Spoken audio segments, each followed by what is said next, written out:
കുഴപ്പമില്ലെങ്കിൽ okay, ആരും മിണ്ടുന്നില്ല. Okay, ചോദിക്കൂ. നമുക്ക് മക്ബൂയിലേക്ക് വരാം. ഓക്കെ, ടീച്ചർ പറഞ്ഞു. ഇപ്പൊ ഹമാസിന്റെ കാര്യം പറഞ്ഞു. ഇപ്പൊ റീസെന്റ് മാത്രമല്ല, കുറച്ച് മാസങ്ങൾക്ക് മുന്നേ തന്നെ റിപ്പോർട്ടുകൾ വരുന്നുണ്ട്. ഹമാസും സൗണ്ട് കുറവ്. ഇപ്പൊ കേൾക്കാവോ? കേൾക്കുന്നുണ്ടോ? കേൾക്കുന്നുണ്ട്. പ്രശ്നം എന്താണെന്നറിയാമോ, ജാമിദ ടീച്ചർ ഇത് റെക്കോർഡ് ചെയ്യുന്നുണ്ട്. റെക്കോർഡ് ചെയ്തതിന് ശേഷം ഇത് യൂട്യൂബിൽ വരും. അപ്പൊ ആ റെക്കോർഡ് ചെയ്യാൻ വേണ്ടിയിട്ടാണ് ശബ്ദത്തിൽ സംസാരിക്കാൻ പറയുന്നത്. ടീച്ചറെ, കുറച്ച് നാൾക്ക് മുന്നേ തൊട്ടുള്ള റിപ്പോർട്ടുകളുണ്ട്. ഹമാസും പാകിസ്ഥാനിലുള്ള ലഷ്കർ ഇ തൊയ്ബയും അതുപോലത്തെ വേറെ പല തീവ്രവാദ സംഘടനകളും തമ്മിൽ മീറ്റിങ്ങുകൾ നടത്തിയിട്ടുണ്ടായിരുന്നു. ഇപ്പൊ പഹൽഗാം അറ്റാക്കിന്റെ കഴിഞ്ഞിട്ടും ഉള്ള കുറെ മീറ്റിങ്ങുകൾ നടത്തിയിട്ടുണ്ട്. അത് കഴിഞ്ഞിട്ട് കൂടുതൽ ഇതായിട്ട് മീറ്റിങ്ങുകൾ നടന്നിട്ടുണ്ടെന്നൊക്കെ റിപ്പോർട്ടുകൾ വരുന്നുണ്ട്. അപ്പൊ നമ്മുടെ നാട്ടില് ഈ ഇസ്രായേൽ ഹമാസ് യുദ്ധം തുടങ്ങിയപ്പോ മുതല് നമ്മള് സിൻവാറിന്റെയും മറ്റെല്ലാ തീവ്രവാദികളുടെയും പോസ്റ്ററുകൾ നമ്മൾ കാണുന്നുണ്ട്, കേരളത്തിലും പല സ്ഥലങ്ങളിലും. പിന്നെ നമ്മുടെ പൊളിറ്റിക്കൽ പാർട്ടികൾ വരെ ഇതിനെ സപ്പോർട്ട് ചെയ്ത് സംസാരിക്കുന്നുണ്ട്. അപ്പൊ ഈ വളർന്നു വരുന്ന മുസ്ലിം യുവജനങ്ങൾ നമ്മൾ കണ്ടു, ഹമാസിന്റെ വീഡിയോ കോളിൽ തന്നെ ഒരു മീറ്റിംഗ് നടത്തിയിട്ടുണ്ടായിരുന്നു മലപ്പുറത്ത്. അപ്പൊ ഈ വളർന്നു വരുന്ന മുസ്ലിം യുവജനങ്ങളുടെ മുന്നിൽ മോറൽ പ്രശ്നം വരില്ലേ, ഒരു എത്തിക്കൽ പ്രശ്നം വരും, ഒരു മോറൽ പ്രശ്നം വരും. അപ്പൊ നമ്മുടെ ശത്രു രാജ്യത്തിന്റെ കൂടെ, ഇസ്ലാമിക് തീവ്രവാദികളുടെ കൂടെ, പാകിസ്ഥാന്റെ കൂടെയുള്ള ഇങ്ങനത്തെ മീറ്റിങ്ങുകൾ നടക്കുമ്പോഴും ഇങ്ങനത്തെ വേറെ ഇനി കൂടുതൽ അറ്റാക്കുകൾ വരുവാണെങ്കിൽ വരരുതെന്ന് നമുക്ക് പ്രാർത്ഥിക്കാം. അപ്പൊ ഇങ്ങനത്തെ കൂടുതൽ പ്രശ്നങ്ങൾ വരുമ്പോൾ ഇവര് ആരുടെ കൂടെ നിൽക്കും? ഇവരുടെ ഉള്ളിൽ തന്നെ ഒരു പ്രശ്നം ഉണ്ടാവില്ലേ മോറലി? നമ്മൾ കണ്ടതാണ് ഇസ്രായേൽ ഹമാസ് യുദ്ധം വന്ന സമയത്ത് ഖാലിദ് മിഷേൽ എന്ന് പറയുന്ന ഹമാസ് ഭീകരനെ മലപ്പുറത്ത് കൊണ്ടുവന്നിട്ടാണ് ഇവരൊരു മീറ്റിംഗ് നടത്താൻ ശ്രമിക്കുന്നത്. അപ്പോൾ അത് നരേന്ദ്രമോദി തടയുന്നു. അദ്ദേഹത്തിന് ട്രാവൽ ബാൻ കൊടുക്കുന്നു, ഇങ്ങോട്ട് വരാൻ പറ്റില്ല എന്ന് പറഞ്ഞിട്ട്. കാരണം പല രാജ്യങ്ങളും ഭീകരനാണ് എന്ന് പറഞ്ഞ് ബാൻ ചെയ്തിട്ടുള്ള ഒരു വ്യക്തിയാണ് ഖാലിദ് മിഷേൽ. ആ സമയത്ത് മലപ്പുറംകാരൊരു വിർച്വൽ മീറ്റിങ്ങിനെ കുറിച്ച് ചിന്തിക്കുന്നു. അങ്ങനെ ഒരു ഓൺലൈൻ മീറ്റിംഗ് 1 മണിക്കൂറോളം നിറഞ്ഞ കയ്യടിയോടുകൂടിയാണ് ഈ ഖാലിദ് മിഷേലിനെ കേരളത്തിലെ മുറിയന്മാർ സ്വീകരിക്കുന്നത്. അദ്ദേഹം വന്നിട്ട് ഇവിടെ പ്രസംഗിച്ചത് എന്താ? ഹിന്ദുക്കളുടെ നേരെ ബുൾഡോസർ കയറ്റണമെന്നാണ് അദ്ദേഹം പ്രസംഗിച്ചിട്ട് പോകുന്നതിൻ്റെ ആത്യന്തികമായിട്ടുള്ള ചുരുക്കം. അപ്പം അതിനെ എത്ര പേര് വിമർശിച്ചു എന്നൊന്ന് ആലോചിച്ച് നോക്കാം. ഇസ്രയേലാണ് എതിരെ വരുന്നത് എന്നുള്ളത് കൊണ്ട് മാത്രം അതിനെ ശക്തമായിട്ട് എതിർക്കുക. കാരണം നമ്മുടെ പുസ്തകത്തിന്റെ അടിസ്ഥാനം തന്നെ ജൂതവിരോധമാണ്. അപ്പോൾ ഈ ഹമാസ് എന്ന് പറഞ്ഞാൽ മുസ്ലിങ്ങളാണല്ലോ. അവർ ഇസ്ലാമിനെയും അതുപോലെ ഇസ്ലാമിക ഗ്രന്ഥങ്ങളെയും ഇസ്ലാമിക മൂല്യങ്ങളെയും മുറുകെ പിടിക്കുന്ന ആളുകളാണല്ലോ. അപ്പൊ അതിനെ വല്ലാതെ എതിർക്കണ്ട എന്നാ പറഞ്ഞത്. മുമ്പൊരിക്കൽ ഞങ്ങൾ ഇതുപോലെ ഞാനാണ് ക്ലബ് ഹൗസ് ഇട്ടിരുന്നത്. അപ്പോൾ എൻ്റെ റൂമിൽ ഒരാൾ ഇങ്ങനെ വന്ന് സംസാരിക്കുവാണ്. ഈ പഹൽഗാം നടക്കുന്ന സമയത്താണ്. അപ്പോൾ ഒരു ഉസ്താദാണ്. അപ്പോൾ അദ്ദേഹം പറഞ്ഞു, എൻ്റെ പേര് അനസ് എന്നാണ്. ഞാൻ ചർച്ച എടുത്തിട്ടുണ്ട് എൻ്റെ ചാനലിൽ. ഞാൻ 10 വർഷം ഇസ്ലാമിക ഗ്രന്ഥങ്ങൾ പഠിച്ചതാണ്. ജാമിദ പറയുന്നത് പോലെയല്ല ഇസ്ലാമിക ഗ്രന്ഥങ്ങളിലുള്ളത്. കൊല്ലാനും ചാവാനും കൊല്ലപ്പെടാനും ഒക്കെ എവിടെയാണ് പഠിപ്പിക്കുന്നത്? കലിമ അറിയാത്ത ആളുകളെയൊക്കെ കൊല്ലാനെന്ന് എവിടെയാണ് പഠിപ്പിക്കുന്നത്? അപ്പം ഞാൻ പറഞ്ഞു, ശരി അനസെ, വചനം എടുത്തിട്ട് കൊടുത്തു. കുറേ ഇസ്ലാമിക വചനങ്ങളൊക്കെ എടുത്തിട്ട് കൊടുത്തു കഴിഞ്ഞപ്പോൾ ഇദ്ദേഹം പറഞ്ഞു, എനിക്ക് നിസ്കരിക്കാൻ പോകണം, എനിക്കിതൊന്നും നോക്കാനുള്ള നേരമില്ല, ഞാൻ നീ പഠിച്ചതുപോലെയൊന്നും അല്ല പഠിച്ചിരിക്കുന്നത് എന്ന് പറഞ്ഞിട്ട് അദ്ദേഹം പോകാൻ നോക്കിയപ്പോൾ ഞാൻ പറഞ്ഞു, അവിടെ നിൽക്കുക കാക്ക, ഒരു സെക്കൻഡ്, ഒരു വിഷയം കൂടെ ഒന്ന് ചോദിച്ചോട്ടെ. നാളെ പാകിസ്ഥാൻ ഇന്ത്യയെ ആക്രമിക്കാൻ വന്നാൽ നിങ്ങൾ ആരുടെ കൂടെ നിൽക്കും എന്ന് ചോദിച്ചു. ഞങ്ങൾ മുസ്ലിങ്ങളാണ്, എനിക്ക് നിസ്കരിക്കാൻ പോകണം. ഇതാണ് അദ്ദേഹം പറഞ്ഞ മറുപടി. കാര്യം മനസ്സിലായിട്ടുണ്ടാകുമല്ലോ. അതായത് ഇവർക്ക് അവരുടെ കൂടെയേ നിൽക്കാൻ പറ്റുള്ളൂ. ഇപ്പോൾ നമ്മുടെ 10-14 വർഷം മതം പഠിച്ചിട്ട് മതം ഉപേക്ഷിച്ച ഒരു വ്യക്തിയുണ്ട്, അസ്കർ അലി ഹുദവി. അൽഹുദ യൂണിവേഴ്സിറ്റിയിലാണ് അദ്ദേഹം പഠിച്ചത്. അപ്പോൾ അവൻ പറയുന്നത്, ഞങ്ങളുടെ അറബി കോളേജുകളിൽ പഠിപ്പിച്ചത് ഇന്ത്യൻ ആർമിയിൽ നിങ്ങൾ പ്രവർത്തിക്കരുത് എന്നാണ്. കാരണം എന്താ?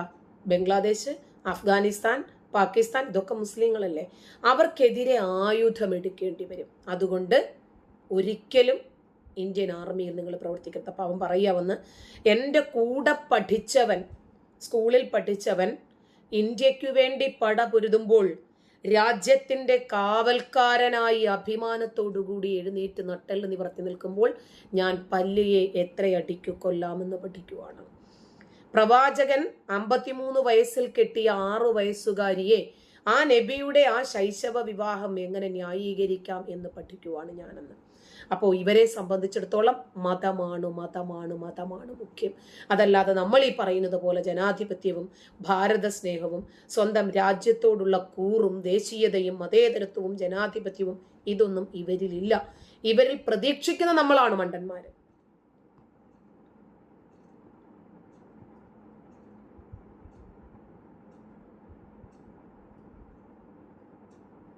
താങ്ക് യു ടീച്ചറെ. വേറെ ആരെങ്കിലും എന്തെങ്കിലും നല്ല ക്വസ്റ്റ്യൻസ് എന്തെങ്കിലും ഉണ്ടെങ്കിൽ ടീച്ചർ ഇവിടെ ഉണ്ട്. അങ്ങനെയാണെങ്കിൽ ചോദിക്കാം. കാരണം ടീച്ചറും ഇപ്പൊ ഒരുപാട് സംസാരിച്ചു, ആകെ ആവശ്യതയായിട്ടുണ്ടാവും. ആരെങ്കിലും ഉണ്ടെങ്കിൽ ചോദിക്കാം. നല്ല ചോദ്യങ്ങളാണെങ്കിൽ നല്ല ഒന്ന് കയറി വന്ന് ചോദിക്കാവുന്നതാണ്. അല്ലെങ്കിൽ ടീച്ചർ പോയി കഴിഞ്ഞാൽ പിന്നെ നടക്കത്തില്ല.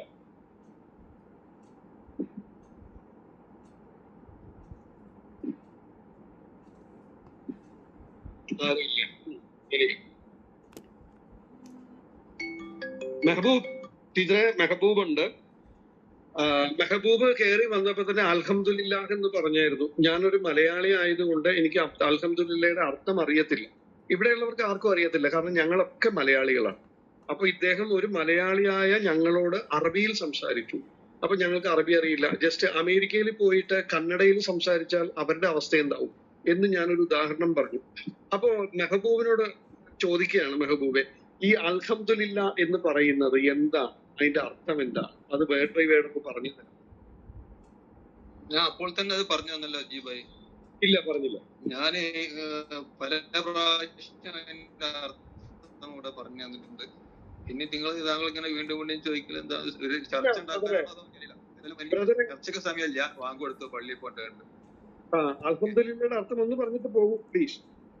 ഞാൻ പറഞ്ഞല്ലോ, ഏകസത്യ ദൈവത്തിന് സ്തുതി, സ്തുതി, അല്ലെങ്കിൽ ഒരു മിനിറ്റ് അല്ലെങ്കിൽ യഹോവയ്ക്ക് സ്തുതി, അല്ലെങ്കിൽ പിതാവിന്റെ സ്തുതി, സർവേശ്വരന്റെ സ്തുതി.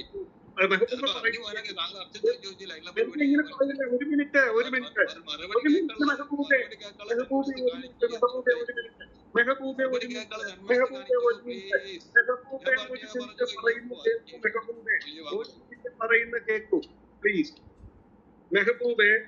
മെഹബൂബ് പറയുന്നത് ഏകസത്യ ദൈവം എന്ന് ഇതിനകത്ത് എവിടെയാണ് അർത്ഥമുള്ളത്? അൽഹംദുലില്ല വേർഡ് ബൈ വേർഡ് അതിന്റെ അർത്ഥം എന്ന് പറഞ്ഞുതരൂ. ഇതിനകത്ത് യഹോവ എന്ന് ഇതിനകത്തില്ല.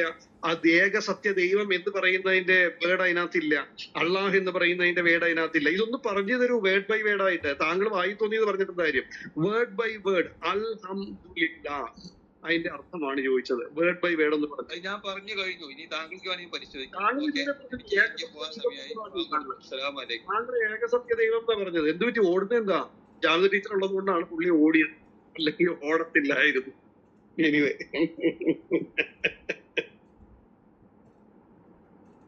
അയ്യോ, ആരെങ്കിലും കയറി വരുന്നുണ്ടോ? അല്ല, ആരും ചോദിക്കുന്നില്ല. ഞാൻ ഒരു ചോദ്യം ചോദിച്ചോട്ടെ. ഓ, ഞങ്ങൾക്ക് വിരോധമില്ല, ടീച്ചറോട് ചോദിച്ചോളൂ, കുഴപ്പമില്ല. ടീച്ചറെ ഇല്ലെങ്കിൽ ഞങ്ങൾക്ക് വിരോധമില്ല. ടീച്ചറെ സമയമുണ്ടോ പുള്ളിയുടെ ഒരു ചോദ്യത്തിനും കൂടി? ചോദിക്കട്ടെ, ഞാനിവിടെ ഉണ്ട്, ചോദിക്കട്ടെ.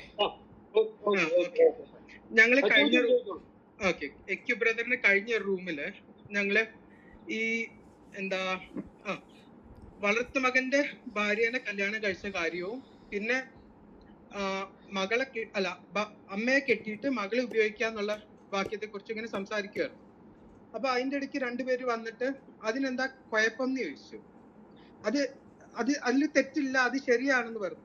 അപ്പൊ എന്റെ ചോദ്യം ഇതാണ്, നമ്മുടെ ഈ സമൂഹത്തിൽ ജീവിക്കുന്ന ആൾക്കാർക്ക് നമ്മുടെ മൊറാലിറ്റി ഉണ്ട്. എന്തായാലും അവർക്ക് നമ്മളെ പഠിപ്പിക്കണം, നമ്മുടെ ഒരു മൊറാലിറ്റി അവരുടെ ഉള്ളിലുണ്ട്. അപ്പൊ അവരുടെ ഉള്ളിൽ ഒരു കോൺഫ്ലിക്റ്റ് ഉണ്ടാവില്ലേ ശരിക്കും?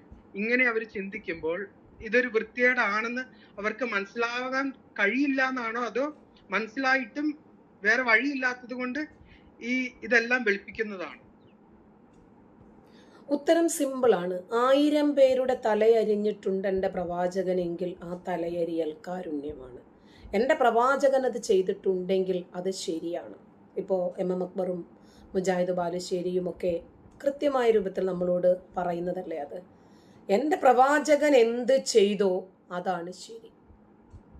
അതിനെയും നമ്മുടെ ബനൂ ഖുറൈള പോലെ തുണി ഊരി നോക്കി രോമ വളർച്ചയുണ്ടോ ഇല്ലേ എന്ന് നോക്കി കൊന്നതായിരുന്നാലും ശരി, ഇനിയും അമ്മയെ കെട്ടിയിട്ട് മോളെ കളിക്കുന്നതായിരുന്നാലും ശരി, വളർത്തുമകൻ്റെ ഭാര്യയുടെ നഗ്നത കണ്ടപ്പോൾ ഒന്ന് കളിക്കണമെന്ന് തോന്നി ആ ചെറുക്കനെയും ഒഴിവാക്കി പിന്നെ കെട്ടിയതാണെങ്കിലും ശരി, ഇതെല്ലാം വെച്ച് നോക്കുമ്പോൾ എൻ്റെ പ്രവാചകൻ അത് ചെയ്തിട്ടുണ്ടെങ്കിൽ അത് ശരിയാണ്. അതിൻ്റെ ആകെ മൊത്തം ടോട്ടലാണ് ബാലുവണ്ണം പറഞ്ഞത്. 1000 പേരുടെ തലയൻ്റെ പ്രവാചകൻ അരിഞ്ഞിട്ടുണ്ടെങ്കിൽ ആ തലയരിയൽ കാരുണ്യമാണ് എന്ന് കൃത്യമാണ് പറഞ്ഞത്. അതിനകത്തിന് നമുക്ക് രണ്ടാമതൊന്നും ആലോചിക്കാൻ പോലും ഇല്ലെന്നേ. കാരണം പ്രവാചകൻ എന്തു പറഞ്ഞു ആ പറയൽ, പ്രവാചകൻ എന്തു ചെയ്തു ആ ചെയ്യൽ, അത് കാരുണ്യമാണ്. അത് നമ്മൾ അങ്ങനെ തന്നെ ഫോളോ ചെയ്യും. ഇവർക്കറിയാത്തത് കൊണ്ടല്ല. ഇപ്പോൾ അമ്മയെ കെട്ടി, അമ്മയെ തൊട്ടില്ല, അമ്മയ്ക്ക് ആദ്യത്തെ കെട്ടിലൊരു മോളുണ്ട്, ശരി ഇനി ആ കൊച്ചിനെയും കൂടി കെട്ടാം, അതിനകത്ത് എന്തെങ്കിലും ഒരു ലോജിക്ക് കാണും എന്ന് വിശ്വസിക്കുന്ന ആളുകളോടാണ് നമ്മളിതിൻ്റെ യാഥാർത്ഥ്യം പറഞ്ഞു ചെല്ലുന്നത്. ഇതിൻ്റെ ലോജിക്ക് എന്താണ്? അമ്മയും മോളെയും ഒരുമിച്ച് കെട്ടി ഒരു വീട്ടിനകത്ത് പൊറുക്കുകയോ, ഇത് എങ്ങനെയാണ് നമുക്ക് അംഗീകരിക്കാൻ പറ്റുന്നതെന്ന് ചോദിച്ചാൽ നിങ്ങൾ അംഗീകരിക്കണ്ട. ഇത് നമ്മുടെ മതമല്ലേ, നമ്മുടെ വിശ്വാസമല്ലേ, നിങ്ങൾ ഈ മതത്തിൽ നിന്ന് പുറത്തു പോയതല്ലേ, നിങ്ങൾക്ക് പിന്നെ ഈ മതത്തിനകത്ത് നല്ലതായാലെന്താ ചീത്തയായാലെന്താ എന്നാ ചോദിക്കാം. പിന്നെ രണ്ടാമതായിട്ട് ബ്രദർ ചോദിച്ചൊരു ചോദ്യം ഉണ്ടല്ലോ, ഹമാസും ലഷ്കർ ഇ തൊയ്ബയുടെയുമായിട്ട്. ഇപ്പോൾ നമ്മുടെ നാട്ടിൽ തന്നെ Hamas ഫാൻസുകളില്ലേ, Lashkar e Taiba, al Qaeda പോലെയുള്ള സംഘടനകളോട് അനുഭാവം പ്രകടിപ്പിക്കുന്ന ആളുകളില്ലേ, ഒരേ സമയത്ത് തന്നെ അവരുടെ സായുധ പോരാട്ടങ്ങളെ അവിടെ ഉള്ളതിനേക്കാൾ കൂടുതൽ ആളുകൾ ഇവിടെ നിന്നിട്ട് അനുകൂലിക്കുന്നത് നമ്മൾ കാണുന്നില്ലേ. പഹൽഗാം അതിന് എക്സാമ്പിളാണ്. ഇവിടെ നിന്നിട്ട് മുഹമ്മദ് സനൂഫിനെ പോലെയുള്ള ഭീകരന്മാർ പറഞ്ഞത്, എൻ്റെ സഹോദരങ്ങൾ ഇങ്ങനെയാണോ ഇവരെ കൊന്നുകളഞ്ഞത്, നിങ്ങൾ ഇനിയും വരണം, ഇന്ത്യയിലേക്ക് കടന്നു കയറി ഈ ഭീകരന്മാരെയൊക്കെ കൊന്നുകളഞ്ഞിട്ട്, ഈ അമുസ്ലിങ്ങളെ കാഫിറുകളെയൊക്കെ കൊന്നുകളഞ്ഞിട്ട് നിങ്ങൾ ഞങ്ങളെ രക്ഷിക്കണം, മുസ്ലിങ്ങളെ രക്ഷിക്കണം, ഇസ്ലാമിക രാഷ്ട്രമാകണം, ഇന്ത്യക്കാരുടെ മുഖത്ത് നോക്കിയിട്ട് ആളുകൾ തുപ്പണം, ഇതൊക്കെയാ പറഞ്ഞത്. അപ്പോ ഈ സായുധ പോരാട്ടങ്ങളെ ഇവർ അംഗീകരിക്കുന്നു. അവരുടെ ലക്ഷ്യങ്ങള്, അവരുടെ പ്രവർത്തന മേഖലകള്, അവരുടെ പ്രത്യയശാസ്ത്രങ്ങള്, അവരെന്തിനു വേണ്ടിയാണോ ഇത് ചെയ്യുന്നത്, ഇതെല്ലാം ഇവർ അംഗീകരിക്കുന്നു, ഇവർ അനുകൂലിക്കുന്നു. ഇവർ ഇന്ത്യയിലായതുകൊണ്ട് ഇവർക്കിത് ചെയ്യാൻ പറ്റുന്നില്ല.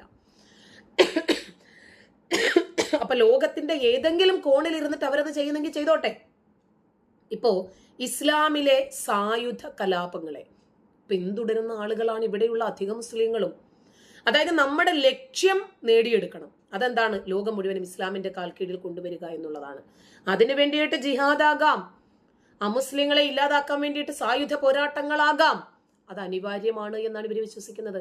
ഹമാസ് ആണെങ്കിലും അതെ, ലഷ്കർ ഇ തൊയ്ബ ആണെങ്കിലും അതെ, അവരെ അനുകൂലിക്കുന്ന കേരളത്തിലെ ഹമാസോളികളാണെങ്കിലും അതെ, ഇപ്പൊ പലസ്തീനിലെ മുസ്ലിം ബ്രദർഹുഡ്, ഈ ചിന്താഗതിയിൽ നിന്നുണ്ടാകുന്നതാണ് നമ്മുടെ നാട്ടിലെ സെമി പോലെയുള്ള സംഘടനകൾ. അതുകൊണ്ടാണ് അതിനെ എതിർക്കുന്നത്, അതിനെ നിരോധിച്ചത്. ഇതേ ആശയം തന്നെയാണ് പോപ്പുലർ ഫ്രണ്ട് SDPയും ഒക്കെ വച്ചു പുലർത്തുന്നത്. ഇപ്പൊ പലസ്തീൻ കേന്ദ്രീകരിച്ച് പ്രവർത്തിക്കുന്ന ഹമാസ്, നമുക്കറിയാം ഇസ്രായേലിന്റെ അധിനിവേശത്തിനെതിരെ പോരാടുക. ഇവര് പറയുന്നതാ ഒരു സ്വതന്ത്ര പലസ്തീൻ രാഷ്ട്രം സ്ഥാപിക്കുക. ഇത് മാത്രമാണോ ഇവരുടെ ലക്ഷ്യം? അല്ല. കാഫിറുകളല്ലേ, ജിഹാദികളെ സംബന്ധിച്ചിടത്തോളം ജൂതന്മാർ, അവരെ ഇല്ലാതാക്കാനും കൂടി ഇവർ ശ്രമിക്കണ്ടേ. അപ്പോൾ ലഷ്കർ ഇ തൊയ്ബ പാകിസ്ഥാൻ കേന്ദ്രീകരിച്ച് പ്രവർത്തിക്കുന്ന സംഘടന, പ്രത്യേകിച്ച് അവരുടെ ലക്ഷ്യം കാശ്മീരാണ്. അപ്പൊ ആ കാശ്മീരിനെ പിടിച്ചെടുക്കണം എന്ന വാദത്തോട് അനുകൂലിക്കുന്ന കേരള ഫാൻസ് ഉണ്ട് ഇവിടെ. ഇപ്പൊ ഹമാസിന് ഇന്ത്യയിലോ കാശ്മീരിലോ നേരിട്ടുള്ള പ്രവർത്തനങ്ങളിൽ പങ്കില്ല, അത് നമുക്കറിയാം. പക്ഷെ ഇവിടെ അവർക്ക് ഫാൻസ് ഉണ്ട്, അവരുടെ ലക്ഷ്യങ്ങൾ നിറവേറ്റാൻ. അവരവിടെ നിന്ന് ചരട് വലിച്ചാൽ മതി, ഇവരിവിടെ നിന്ന് പ്രവർത്തിച്ചോളും. ലഷ്കർ ഇ തൊയ്ബയ്ക്ക് ഗാസയിലോ വെസ്റ്റ് ബാങ്കിലോ സജീവ സാന്നിധ്യമില്ല. പക്ഷേ ലഷ്കർ ഇ തൊയ്ബ പലപ്പോഴും ഹമാസിനെ പിന്തുണച്ച് പ്രസ്താവനകൾ ഇറക്കുന്നത് നമ്മൾ കാണാറുണ്ട്. ആ ഹമാസിനെയും ലഷ്കർ ഇ തൊയ്ബയെയും പിന്തുണച്ചുകൊണ്ടുള്ള പ്രസ്താവനകൾ നമ്മൾ ഈ കേരളക്കരയിലും കാണാറുണ്ട്. തമ്മിൽ വ്യത്യാസമൊന്നുമില്ല എന്നാ പറഞ്ഞു വരുന്നത്. ഹമാസ് എന്തിനു വേണ്ടിയാണ് പോരാടുന്നത്? ലോകം മുഴുവനും ഇസ്ലാമിന്റെ കാൽ കീഴിൽ കൊണ്ടുവരാനും അവസാനത്തെ ജൂതനെയും അറേബ്യൻ ഉപദ്വീപിൽ നിന്ന് നാട് കടത്തിയിട്ടല്ലാതെ നിങ്ങൾ വിശ്രമിക്കരുത് എന്ന് പറഞ്ഞ പ്രവാചകന്റെ ആ ഒരു ചര്യ പിൻപറ്റാനുമാണ്. India, America, Israel, European Union തുടങ്ങിയ രാജ്യങ്ങളൊക്കെ ഈ സംഘടനകളെ ഭീകരവാദ സംഘടനകളായിട്ട് മുദ്രകുത്തിയിട്ടുണ്ട്. ഇവരുടെ പ്രവർത്തന രീതികൾ, ചാവേർ ആക്രമണങ്ങള്, ബോംബ് സ്ഫോടനങ്ങള്, ഇതൊക്കെ അന്താരാഷ്ട്ര ഏജൻസികൾ നിരീക്ഷിച്ചു കൊണ്ടിരിക്കുന്നുണ്ട്. നേരിട്ടുള്ള സൈനിക ബന്ധത്തെക്കാൾ ഉപരിയായിട്ട് ഇവരുടെ പ്രചാരണ മേഖലയിലാണ് ഇവർ ഈ പ്രൊപ്പഗണ്ട നടപ്പിലാക്കുന്നത്. ഇപ്പോ ഇവരുമായിട്ട് ബന്ധമുള്ള ലഷ്കർ ഇ ത്വയ്ബ അവരുടെ റിക്രൂട്ട്മെന്റിന് വേണ്ടി പലപ്പോഴും ഇവരെ ആശ്രയിക്കുന്നത് ആരെയും? അവരുടെ ഫാൻസിനെയാണ്. ഇപ്പൊ നമുക്കറിയാം, പാലക്കാട് തൃത്താലയിൽ ഒരു ഉറൂസ് നടക്കുന്നു. ആനപ്പുറത്ത് കയറിയത് ആരുടെ ചിത്രമാ? ഹമാസ് നേതാക്കളുടെ ചിത്രങ്ങളായിരുന്നില്ലേ? ഇപ്പൊ വഖഫുമായിട്ട് ബന്ധപ്പെട്ടിട്ട് കോഴിക്കോട് കരിപ്പൂര് വിമാനത്താവളത്തിൽ ഒരു പ്രകടനം നടക്കുന്നു. അവിടെ വന്നത് ആരുടെ ചിത്രമാ? ബന്നയുടെയും മറ്റുമൊക്കെ ചിത്രങ്ങളാ വന്നത്. പലസ്തീൻ നേതാക്കളുടെ ചിത്രങ്ങളാ വന്നത്.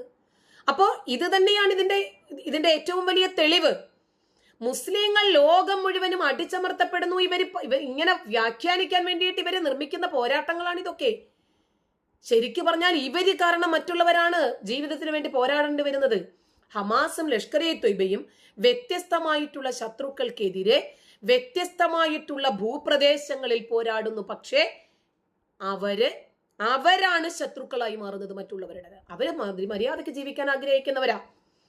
അവരുടെ സ്വൈര ജീവിതം തടസ്സപ്പെടുത്തിയിട്ട് ഇവര് അവരുടെ ശത്രുത ഏറ്റുവാങ്ങുകയും അവരെ ഉന്മൂലനം ചെയ്ത് ഇവരു മാത്രം മതി ഭൂമിയിൽ എന്ന ഒരു ആശയം കൊണ്ടുവരാനും ശ്രമിക്കുന്നു. ഇത് തന്നെയാണ് ഇവിടെയും നടക്കുന്നത്. പോരാടണം, ആക്രമിക്കണം, യുദ്ധം ചെയ്യണം, സായുധ സംവിധാനങ്ങൾ വേണം. നമുക്ക് ഇത് ഇവിടെ ജനാധിപത്യമുണ്ട്, അതിന് സമാനമായിട്ട് നമുക്കൊരു മതാധിപത്യം വേണം. ഇത് ഒരു നാണയത്തിന്റെ രണ്ട് വശങ്ങളാണിത്. അതായത് ഇവരിവിടെ ജനാധിപത്യം വാദിക്കുമ്പോൾ നമ്മൾ പോലും അറിയാതെ ഒരു മതാധിപത്യം ഇവിടെ സ്ഥാപിതമാകുന്നു. പലിശരഹിത ബാങ്കുകൾ വരുന്നു, ശരീഅത്ത് നിയമങ്ങൾ വരുന്നു. പിന്നീട് ഇവർ പറയുന്നു ഞങ്ങൾക്ക് വേണ്ടിയിട്ട് മാത്രം ഒരു ജില്ല വേണം, സംസ്ഥാനം വേണമെന്ന് പറയുന്നു. ഞങ്ങളുടേതായിട്ടുള്ള മത ചിട്ടകൾ നടപ്പിലാക്കാൻ വേണ്ടിയിട്ട് ഈ രാജ്യം ഒന്നുകൂടി ഭാഗിക്കണമെന്ന് പറഞ്ഞാൽ അതിനും ഇവിടെ ആൾക്കാരുണ്ടാകും. അപ്പോൾ ഈ ലഷ്കർ ഇ ത്വയ്ബയെ ഒരു നിരോധിത ഭീകര സംഘടനയായിട്ട് പ്രഖ്യാപിച്ച രാജ്യങ്ങളിലൊക്കെ ഒളിവിൽ ആ രാജ്യത്ത് തന്നെ ആളുകൾ അവിടെ പ്രവർത്തിക്കുന്നുണ്ട്. ഇപ്പോ ഒരു ഇസ്ലാമിന്റെ മാനുഷികമല്ലാത്ത വശങ്ങളെയും ജനാധിപത്യ വിരുദ്ധതകളെയും വിമർശിക്കുന്ന ഒരു വ്യക്തി എന്നുള്ള നിലയിൽ എനിക്ക് പറയാൻ പറ്റുന്നത് സാമൂഹിക രാഷ്ട്രീയ സാഹചര്യങ്ങളിൽ ഇന്നത്തെ കലുഷിതമാണ്. ഈ കേരള ഹമാസിനെ അനുകൂലിക്കുന്ന ഒരു വിഭാഗം ആളുകൾ കേരളത്തെ കലാപ കലുഷിതമാക്കാനാണ് ശ്രമിക്കുന്നത്. അതായത് നമ്മൾ സമാധാനത്തോടു കൂടി ജീവിച്ചു പോകുന്നു. ഒരു പക്ഷേ മുസ്ലിങ്ങൾ ഏറ്റവും കൂടുതൽ സമാധാനത്തോടെ അഹങ്കാരത്തോടെ ജീവിക്കുന്നത് ഇന്ത്യയിലായിരിക്കും. അതിൽ കേരളമായിരിക്കും മുൻപന്തിയിൽ നിൽക്കുന്നത്. ആ കേരളത്തെയാണ് ഇവർ കലാപഭൂമിയാക്കാൻ ശ്രമിക്കുന്നത്. ഇപ്പൊ ഏറ്റവും ഒടുവിൽ കണ്ണന്റെ മന്തി അടക്കമുള്ള വിഷയങ്ങളിൽ പറഞ്ഞാൽ, ഇപ്പോൾ ഹമാസ് ഒക്ടോബർ 7-ാം തീയതി നടത്തിയ ആക്രമണങ്ങൾ അവർ ഇസ്രായേലിലേക്ക് നുഴഞ്ഞു കയറി നടത്തുന്ന ആക്രമണങ്ങളാണ്. അവരുടെ രീതിയെ സ്വാതന്ത്ര്യ സമരം എന്ന് വിശേഷിപ്പിച്ചിട്ട്, നിലനിൽപ്പിന് വേണ്ടിയുള്ള സമരം എന്ന് വിശേഷിപ്പിച്ച്, സ്വതന്ത്ര പലസ്തീന് വേണ്ടിയാണ് അവർ സമരം ചെയ്യുന്നത് എന്ന് പറഞ്ഞ് കേരളത്തിൽ റാലികൾ നടന്നില്ലേ? പ്രതിഷേധ മാർച്ചുകൾ നടന്നില്ലേ? സെമിനാറുകൾ നടന്നില്ലേ? ഒരു ജനാധിപത്യ സമൂഹത്തിൽ ഇരുന്നിട്ട് കൊച്ചുകുട്ടികളെയും സ്ത്രീകളെയും ഒക്കെ ബന്ധികളാക്കുന്ന, കൊച്ചുകുട്ടികളെ വരെ ഓവനിൽ വെച്ചിട്ട് വേവിച്ചെടുക്കുന്ന ഈ സായുധ ഗ്രൂപ്പിനെ മഹത്വവൽക്കരിക്കാൻ ഇവർക്ക് സാധിക്കുന്നെങ്കിൽ ഇവരുടെ ഉള്ളിലുണ്ട് ഇതുപോലെ ഒരു ഭീകരൻ. അവസരമില്ല ഇത് ചെയ്യാൻ. അതുകൊണ്ട് മാത്രം ഇവർ അഡ്ജസ്റ്റ് ചെയ്ത് ഒഴിഞ്ഞു പോകുന്നെന്നുള്ളതേ ഉള്ളൂ. കേരളത്തിലെ ഹമാസ് അനുകൂലികള് ഗാസയിലെ മനുഷ്യാവകാശ ലംഘനങ്ങളെ കുറിച്ച് സംസാരിക്കുമ്പോൾ ഹമാസ് ജനത സ്വന്തം ജനതയോട് ചെയ്യുന്ന ക്രൂരതകൾ അവർ പറയാറുണ്ടോ? അവരുടെ മത മൗലികവാദ നിയമങ്ങളെ കുറിച്ച് അവർ പറയാറുണ്ടോ? ഹമാസിന്റെ ഭരണത്തിന് കീഴില് സ്ത്രീകൾക്ക് അതുപോലെ LGBTQ വിഭാഗങ്ങൾക്കുമൊക്കെ ലഭിക്കുന്ന പരിഗണനയെ കുറിച്ച് ഇവർ പറയാറുണ്ടോ? അവിടെ ലഭിക്കുന്ന ന്യൂനപക്ഷങ്ങളുടെ പീഡനങ്ങളെ കുറിച്ച് ഇവർ പറയാറുണ്ടോ? മതേതരത്വം പ്രസംഗിക്കുന്ന ആളുകൾ പോലും ഈ മതമൗലികവാദ ഗ്രൂപ്പിനെ പിന്തുണയ്ക്കുന്ന വിരോധാഭാസമല്ലേ നമ്മൾ ഈ കേരളത്തിൽ കാണുന്നത്? പലസ്തീൻ ഐക്യദാർഢ്യം എന്ന പേരിൽ നടക്കുന്ന പല പരിപാടികളും കേരളത്തിൽ വർഗീയമായിട്ടുള്ള ചേരിതിരിവുണ്ടാക്കാൻ കാരണമായിട്ടില്ലേ? സമുദായങ്ങൾക്കിടയിൽ പരസ്പരം വിശ്വാസം തകർക്കാൻ കാരണമായിട്ടില്ലേ? മുസ്ലിം വിരുദ്ധത എന്ന ഒരു വിക്ടിം കാർഡ് ഇറക്കി മുസ്ലിം വേട്ട എന്ന് പറഞ്ഞ് വൈകാരികമായിട്ട് മുസ്ലിങ്ങളെ ഒന്നിപ്പിക്കാനല്ലേ ഇവർ ഇത്തരം നീക്കങ്ങളെ ഉപയോഗപ്പെടുത്തുന്നത്? ഇനിയും ഹമാസ് മുന്നോട്ട് വെക്കുന്ന ഇസ്ലാമിക പൊളിറ്റിക്സ്, കേരളത്തിലെ ഇപ്പോ മുജാഹിദ് വിഭാഗമുണ്ട്, സലഫി വിഭാഗമുണ്ട്, ജിന്നൂരികളുണ്ട്. അപ്പോൾ ഈ ചിന്താഗതിക്കാരായിട്ടുള്ള ഗ്രൂപ്പുകൾ ഏറ്റെടുക്കുന്നത് എന്തുകൊണ്ടാണ്? കേരളത്തിന്റെ സമാധാന അന്തരീക്ഷത്തിന് ഇത് ഭീഷണിയാണ്. അപ്പൊ മുസ്ലിം ലീഗ് പോലെയുള്ള സംഘടനകൾ പോലും ഹമാസ് അനുകൂലമായിട്ടുള്ള നിലപാടുകളിൽ കൂടുതൽ തീവ്രത കാണിക്കുന്നത് എന്തിന്റെ പേരിലാ? Vote bank ലക്ഷ്യമിട്ടിട്ടാ. അവർക്കതിനകത്ത് അവരുടേതായിട്ടുള്ള ലക്ഷ്യങ്ങളുണ്ട്. അതുകൊണ്ടാണ് നാളെ പാകിസ്ഥാൻ ഇന്ത്യയെ ആക്രമിക്കുന്ന ഒരു രീതി വന്നാൽ നിങ്ങൾ ആരുടെ കൂടെ നിൽക്കുമെന്ന് ചോദിക്കുമ്പോൾ അവർ മുസ്ലിങ്ങളാണ്, അതുകൊണ്ട് ഞങ്ങൾ അവരുടെ കൂടെ നിൽക്കുമെന്ന് പറയേണ്ടി വരുന്നത് എന്തുകൊണ്ടാ? മുസ്ലിങ്ങൾ ലോകം മുഴുവനും വേട്ടയാടപ്പെടുന്നു എന്നിവർ ഇരവാദം പറയുന്നു. പക്ഷെ എന്നിട്ട് ഇവരെന്ത് ചെയ്യുന്നു? ഇവരാണ് മറ്റുള്ളവരെ വേട്ടയാടിക്കൊണ്ടിരിക്കുന്നത്. ഏതെങ്കിലും ഒരു ബലി പെരുന്നാളിന് ഒരു പന്നി ഫ്രൈ വെച്ചിട്ട് ഒരു മുസ്ലിമിന്റെ ചിത്രം വയ്ക്കാൻ ഇന്നലെ വരെ ഒരാളും ധൈര്യം കാണിച്ചിരുന്നില്ല ഈ കേരളക്കരയിൽ. അവര് കണ്ണന്റെ ചിത്രം വെച്ചപ്പോൾ തിരിച്ചും അവര് വെക്കാൻ തുടങ്ങി. അപ്പൊ കേരളത്തിലെ ലിബറൽ ഇടതുപക്ഷ ചിന്താഗതിക്കാര് പോലും ഹമാസിനെ പിന്തുണയ്ക്കുന്ന മുസ്ലിം സംഘടനകളുമായി കൈകോർക്കുന്നത് ഏത് രൂപത്തിലാണ് നമ്മൾ ഇതിനെ വിമർശിക്കാതെ വിടുന്നത്? അപ്പൊ ഇതിനകത്തുള്ള അക്രമത്തെ തള്ളിക്കളയാതെ, ഇതിനകത്തുള്ള ഭീകരതകളെയും തീവ്രവാദങ്ങളെയും തുറന്നു കാണിക്കാതെ എങ്ങനെയാണ് സമാധാനത്തെക്കുറിച്ച് നമുക്ക് സംസാരിക്കാൻ പറ്റുന്നത്? ഞാൻ ഈ മതം ഉപേക്ഷിക്കാൻ കാരണം ഇതിനകത്തെ അക്രമങ്ങൾ കണ്ടിട്ടാ. കൊള്ളയും കൊലയും മനുഷ്യാവകാശ ലംഘനങ്ങളും സ്ത്രീവിരുദ്ധതകളും അന്യമത വിരോധങ്ങളും കണ്ടിട്ടാണ് ഈ കാലഘട്ടത്തിൽ എന്നല്ല ഒരു കാലഘട്ടത്തിലും മനുഷ്യവാസമുള്ള ഒരു ഭൂമിയിലും ഇത് അനിവാര്യമല്ല എന്ന് മനസ്സിലാക്കിയത് കൊണ്ടാണ് ഇത് വലിച്ചെറിയാൻ കാരണം. അപ്പൊ ഇത് തുറന്നു പറയാതെ എങ്ങനെയാണ് ഞാൻ ഒരു ജനാധിപത്യ വിശ്വാസിയായിട്ട് മുന്നോട്ട് പോകുന്നത്? അപ്പൊ കേരളത്തിലെ രാഷ്ട്രീയ സാമൂഹിക സാഹചര്യങ്ങളില് ഏറെ ചർച്ച ചെയ്യപ്പെടേണ്ടുന്ന ഒരു വിഷയമാണ് പാകിസ്ഥാൻ ഫാൻസും ഹമാസ് ഫാൻസും കേരളത്തിൽ എന്നത്. അതായത് നമ്മൾ ഒരു രാജ്യത്തെ അനുകൂലിക്കാം ആശയങ്ങളെ, പക്ഷെ അത് മറ്റൊരു വിഭാഗത്തിന് ഭീഷണിയാകുമെന്ന് കണ്ടാൽ, നമ്മൾ മാത്രം ഈ ഭൂമിയിൽ മതി എന്ന് കണ്ടാൽ ഇത്തരം മതപരമായിട്ടുള്ള നിലപാടുകളോട് അനുഭാവം പുലർത്താൻ നമുക്ക് പറ്റില്ല. ലോകത്തിന്റെ ഏത് ഭാഗത്തുള്ള മുസ്ലിങ്ങൾക്ക് വേണ്ടിയാണ് നമ്മൾ ശബ്ദമുയർത്തേണ്ടത്? തീവ്രവാദികൾക്ക് വേണ്ടിയോ ഭീകരവാദികൾക്ക് വേണ്ടിയോ? നമ്മൾ മാത്രം ഈ ഭൂമിയിൽ മതി, മറ്റുള്ളവരെയൊക്കെ തുടച്ചു നീക്കണം എന്ന് പറയുന്ന ഇസ്ലാം മത വിശ്വാസത്തിനെയോ ഏതിനെയാണ് നമ്മൾ, ഏത് സംഘടനയാണ് നമ്മൾ അനുകൂലിക്കുന്നത്? ലഷ്കർ ഇ തൊയ്ബ, അൽ ഖ്വയ്ദ, മുജാഹിദ്, പിന്നെ അതുപോലെ ഐസിസ്, ലഷ്കർ ഇ തൊയ്ബ, ഹമാസ്, ഹൂതികള്, ഇതിൽ ആരാണ് ശരിയായിട്ട് ഇസ്ലാം പറയുന്നത്? ഇതെല്ലാം ഭീകരവാദമാ പ്രചരിപ്പിക്കുന്നത്, താൻ പ്രമാണിത്വമാ പ്രചരിപ്പിക്കുന്നത്. നമ്മൾ മാത്രം മതി, വേറെ ആരും പാടില്ല. അപ്പൊ പാകിസ്ഥാൻ പോലെയുള്ള രാജ്യങ്ങൾ, ഇപ്പൊ പാകിസ്ഥാന്റെ റെസിസ്റ്റന്റ് ഫ്രണ്ട് എന്ന സംഘടനയാണ് പഹൽഗാമിൽ ഭീകരാക്രമണം നടത്തിയത്. അപ്പൊ ആ ഭീകരാക്രമണം നടത്തിയ സംഘടനയെ ശക്തിയുക്തം നമ്മൾ എതിർക്കാതെ പറ്റുമോ? കാരണം നമ്മുടെ രാജ്യത്തെയാണ് 29 ആളുകളെ കലിമ ചൊല്ലാൻ ആവശ്യപ്പെട്ട് ലിംഗാഗ്ര ചർമ്മം ഛേദിച്ചിട്ടുണ്ടോ എന്ന് നോക്കി ഇവർ വധിച്ചത്. അപ്പൊ നമ്മൾ ആരുടെ കൂടെ നിൽക്കും? അപ്പൊ നമ്മൾ അവരുടെ തുണി പൊക്കി ജാതിയും മതവും അല്ല നോക്കുന്നത്. അപ്പൊ അവരുടെ ഇത്തരം നീക്കങ്ങളെ മതപരമായിട്ടുള്ള പോരാട്ടമായിട്ട് കാണാൻ എനിക്ക് പറ്റില്ല. കാരണം അവരവരുടെ കുടുംബത്തോടൊപ്പം എന്തോ തീർത്ഥാടനത്തിന് വന്നതാ പഹൽഗാമിലെ.